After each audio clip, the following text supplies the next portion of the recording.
अगस्त 2014 में एक matrimonial website के ज़रिए मेरी शादी हुई थी। शादी बहुत धूमधाम से हुई थी, 4 स्टार रिजॉर्ट में हुई थी। मैं बहुत खुश थी, मेरी फैमिली बहुत खुश थी, जो सब लोग होते हैं उस शादी में।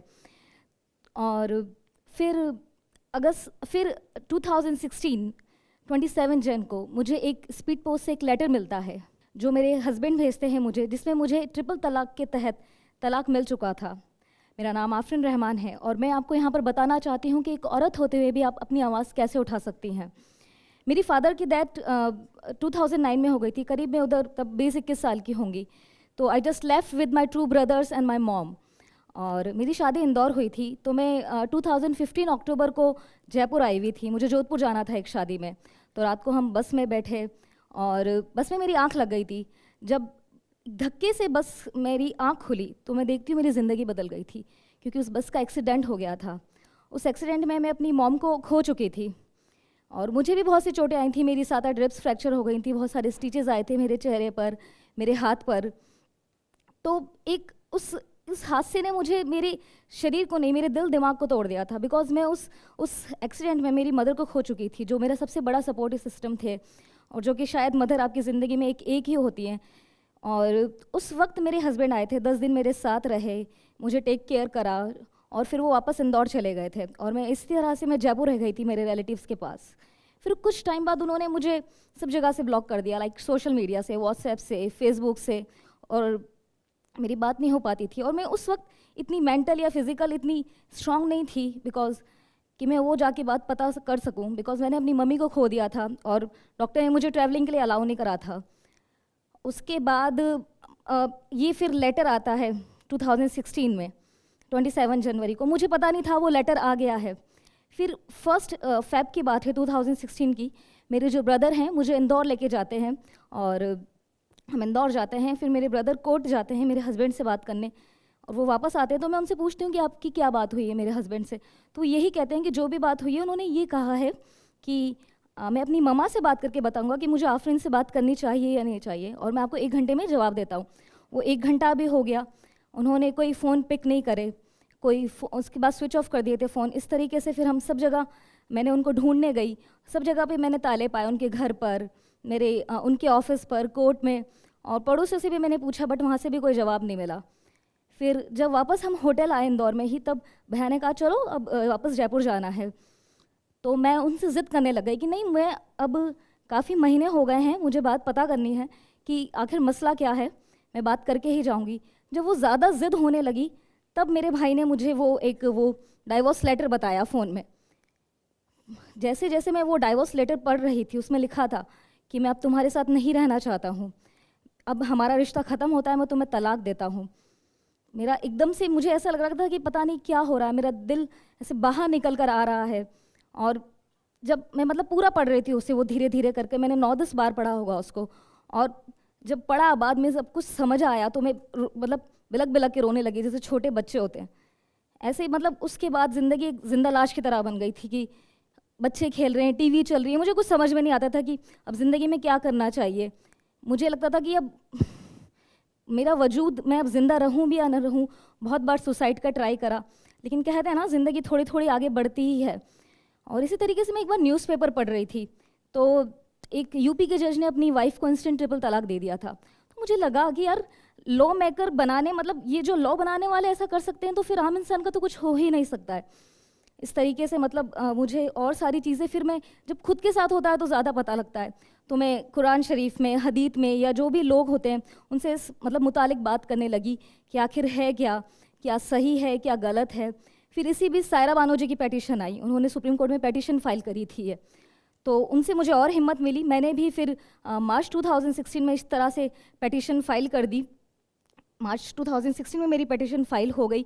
मुझे लगता था कि जो मेरे साथ हुआ है वो और किसी औरतों के साथ नहीं होने चाहिए। इतनी इनह्यूमन तरीके से किसी को भी इस तरीके की बड़ी खबर नहीं देनी चाहिए।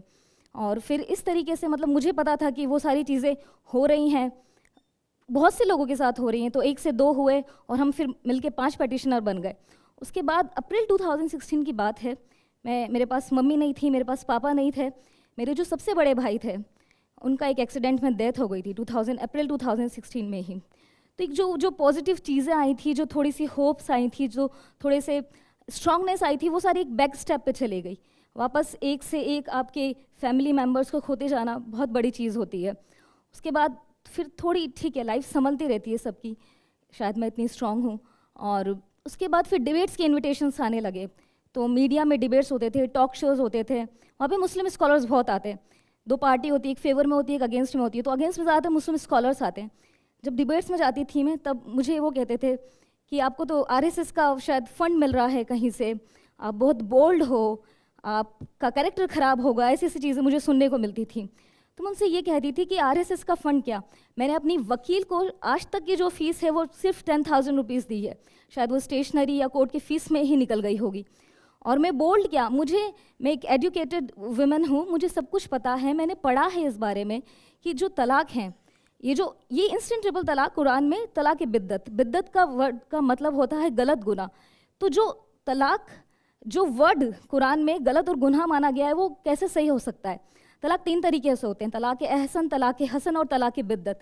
तलाक हसन को सबसे सही तरीका माना गया है। मैं उनसे यही कहती थी डिबेट के वक्त, जिसमें जो कपल्स को 3 महीने का टाइम पीरियड मिलता है रिकन्सिलिएशन का, इश्यूज सॉर्ट आउट करने का। तो मैं उनसे ये कहती थी कि मैं बोल्ड नहीं हूँ, मुझे नॉलेज है, मुझे एजुकेशन है इस चीज़ की, मैंने पढ़ा है, तो इसलिए मैं यहाँ पर आई हूँ और आपसे मैं कह रही हूँ। काफ़ी all India Muslim personal law board के स्कॉलर्स होते थे, वो मुझसे कहते थे कि आप हमारे पास क्यों नहीं आई, आप क्यों सीधा सुप्रीम कोर्ट में गई हैं? तो मेरा उनको एक ही जवाब होता था कि आपने कोई क्या वकील बैठा रखा है या कोई काउंसलर बैठा रखा है कि कोई औरत को ऐसे इश्यूज़ होंगे तो वो आपके पास आएगी ये सलाह मशवरा करने, आपने कुछ कोडिफाइड नहीं कर रखा है। तो इंडिया की जो सबसे बड़ी सुप्रीम बॉडी है, कॉन्स्टिट्यूशनल बॉडी है सुप्रीम कोर्ट में, वहाँ पर गई। और फिर हम कोई भी केस फाइल करते हैं तो हम 8-10 साल लग जाते हैं, लेकिन मेरे साथ बहुत अच्छा हुआ। मैंने ये पेटिशन 2016 में फ़ाइल करी थी और 2017 22 अगस्त को ये फाइनल वर्डिक्ट भी आ गया था सुप्रीम कोर्ट का, जहाँ पे एक 5 जजेस की स्पेशल बेंच का हियरिंग हुआ था और 3/2 की मेजोरिटी से ये ट्रिपल तलाक, तलाक की बिद्दत ख़त्म हो गया था। तो मैंने बहुत सारी डिबेट्स दी हैं, मैं कभी भी कुछ नर्वस नहीं हुई, लेकिन जब मैं उस दिन लाइव न्यूज़ रूम में बैठी थी तो लिटरली आई वाज क्राइंग। मुझे वो सारी चीज़ें याद आ रही थी कि मैंने क्या क्या फेस करा है, मैंने अपने फैमिली मेम्बर्स को कितना खोया है। वो डाइवोर्स लेटर मुझे उस वक्त याद आ रहा था, वो बहुत बहुत अच्छी फीलिंग थी कि जीत गए, क्योंकि चला आ रहा था वो। इसलिए मैं लेकिन अभी ये कहूँगी कि लड़ाई अभी भी बाकी है। ये जो बिल हुआ है पास, सुप्रीम कोर्ट ने तो बैन कर ही दिया है, बट लॉ बनना भी बाकी है। बट लोकसभा में सिर्फ ये बिल पास हुआ है, अभी राज्यसभा में पास होना बाकी है। मेरी पिटीशन में 2 और बड़े इश्यूज़ हैं, पॉलीगेमी को लेकर या हलाला निकाह को लेकर, उस पर भी अभी फैसला आना बाकी है। तो मैं आप सबको यही बताना चाहती हूँ कि हम सब कुछ कर सकते हैं, क्योंकि हम देखिए, हम बहन हैं, हम औरतें जो हैं, हम बेटी हैं, हम दोस्त हैं, और सबसे बड़ी बात हम एक माँ हैं। हम सब में बहुत ताकत होती है, बट ज़रूरी होता है उस ताकत का एहसास होना। तो मैं सब औरतों को यही बताना चाहती हूँ कि जो भी औरत सोचती है कि यार आप सबको कहीं ना कहीं दबाया जा रहा है, तो उस ताकत को महसूस कीजिए, आप खड़े होइए अपने हक के लिए, आप लड़िए। अगर आपको लगता है समाज गलत है, अगर आपको लगता है समाज के पहरेदार गलत हैं, तो आपको और लड़ने की ज़रूरत है। लोग बदल रहे हैं तो आप विश्वास कीजिए, क्योंकि अब देखिए अब कानून में भी बदलाव आ रहा है। और मैं ये सबसे कहना चाहती हूँ कि किस चीज़ का डरना, किस चीज़ से डरते हैं आप सब कुछ कर सकते हैं।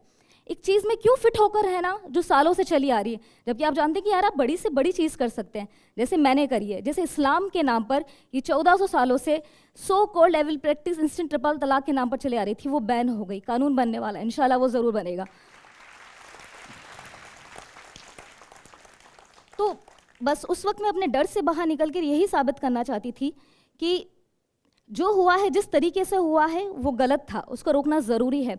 और इसका मतलब ये नहीं था कि जब मैं स्ट्रगल कर रही थी मुझे डर नहीं लगता था, मुझे बहुत डर लगता था, क्योंकि जब मैंने पिटीशन फाइल करी थी तो बहुत सारे लोग थे जो मुझे कहते थे कि आप इस्लाम के खिलाफ जाकर कर रहे हैं, आप कुरान के खिलाफ जाकर कर रहे हैं। बट मैंने पढ़ा था, मैं कुछ खिलाफ जाकर नहीं करी थी, तो उस वक्त मुझे बहुत डर लगा था। तो मैं उम्मीद करती हूँ कि मैं मेरे एक्सपीरियंस और स्ट्रगल से मैं बता सकूँ कि कैसे मजबूत बना जा सकता है, कैसे इस पेट्रियार्कल सोसाइटी के डर से बाहर निकलकर आप लड़ सकते हैं, खुद की आवाज़ उठा सकते हैं। और मैं आपको ये बताना चाहूँगी कि जब सिचुएशन बुरी हो जाती है, बद से बदतर हो जाती है, तो आपको क्या सोचना चाहिए, क्या करना चाहिए। जैसे कि मेरे एक्सपीरियंस से मैंने देखा है, तो मुझे लगता है कि आपको फियर्स होना चाहिए, प्रखर होना चाहिए। प्रखर ऐसा नहीं कि आप नेगेटिव हो जाए उस चीज़ को लेकर, आपने बहुत सारी सिचुएशन टॉलरेट कर ली हैं, सब कुछ नहीं। आपके इरादे फियर्स होने चाहिए, आप फियरलेस होने चाहिए, क्योंकि मुझे लगता है कि जब आप खुद को समझ जाते हैं कि आप सचमुच में वाकई में क्या हैं, आप क्या कर सकते हैं, आप सिचुएशन के अगेंस्ट जाके, तो आपको पता लगता है कि आप कितने स्ट्रांग हैं। हम में से बहुत से लोग हैं जो खुद को अलाउ भी नहीं करते हैं कुछ सोचने का भी, कि यार हम ये चीज़, बड़ी चीज़ करना चाहते हैं, कुछ रिवोल्यूशनरी करना चाहते हैं, कुछ बड़ा बदलाव लाना चाहते हैं, क्योंकि बदलाव के डर से ही लोग भागते हैं। बट मैं ये कहना चाहूँगी कि एक बदलाव ही एक ऐसी ज़िंदगी में एक ऐसी चीज़ है जो कंटिन्यूस चलती रहती है। तो आप सब कुछ कर सकते हैं, आप खुद पर यकीन रखिए। जब आप फियरलेस होंगे तो सब कुछ चीज़ हो जाएगी। मुझे लगता है आपको रिस्क लेने चाहिए, एक एजुकेटिव रिस्क और एक कैलकुलेटिव रिस्क, क्योंकि जब तक आप एक जो सिचुएशन में है उसको फुली एक्सप्लोर नहीं कर लेंगे, उस पॉसिबिलिटीज़ को, तो एक जगह ठहर कर रह जाएंगे। और ट्रस्ट मी, जब आप रिस्क लेंगे तो आपको रिजल्ट भी उसके अकॉर्डिंग मिलेगा, जैसे मुझे मिला था। अब मैं आपसे लोगों से पूछना चाहती हूँ, किस किस को फेल होना पसंद है यहाँ पर? Just raise your hand. किसी को फेल होना पसंद है? आई गेस किसी को पसंद नहीं है फेल होना, क्योंकि जब ज़िंदगी में सिचुएशन आती हैं और बहुत पर्सनल सिचुएशन आती हैं, कुछ प्रोफेशनल आती हैं और भी कोई सिचुएशन आती है, तो हम बहुत खुद को हारा हुआ महसूस करते हैं। बट सच ये है, हार और जीत ज़िंदगी में होगी ही। जिस तरीके से जीत आती है उस तरीके से हार आएगी, और उसको nobody can not stop it. तो अगर मेरी बात करूँ मैं, वो कि यार मैंने शादी करी थी, एक ड्रीम्स देखे थे कि मेरी इन फ्यूचर लाइफ बहुत अच्छी होगी, ये होगा, मैंने बहुत सारी एनर्जी लगाई है, मैंने बहुत सारा अपना टाइम दिया है, मेरी फैमिली ने बहुत सारा अपना सब कुछ दिया है, और वो चीज़ नहीं हुई। तो आप उस वक्त खुद को बहुत पिटी महसूस करते हैं, आप रोते हैं। इट्स ओके, आप ह्यूमन बीइंग हैं, आप थोड़ा सा रोइए, सबको रोना आता है इस सिचुएशन में। लेकिन बात होती है कि खुद को उसके बाद कैसे संभाला जाए। तो थोड़ा थोड़ा रोइए, थोड़ा खुद को संभालिए, and just dust off your self, और लग जाए ये चीज़ें सुधारने में। तो डर से हारने का एक ही तरीका है, आगे बढ़ते रहना। सिचुएशन से डरिए मत, उसको एनालाइज कीजिए, अपने हार से सीखिए, and trust me, believe me, उस जीत का मज़ा आपको तभी आएगा जब आप पूरी तरह से हार जाएंगे। So fail and fail again and rise like a phoenix. And in the end I just want to tell to all the women is a full circle. Within her is the power to create, nurture and transform. So just raise your voice and transform this world. Thank you.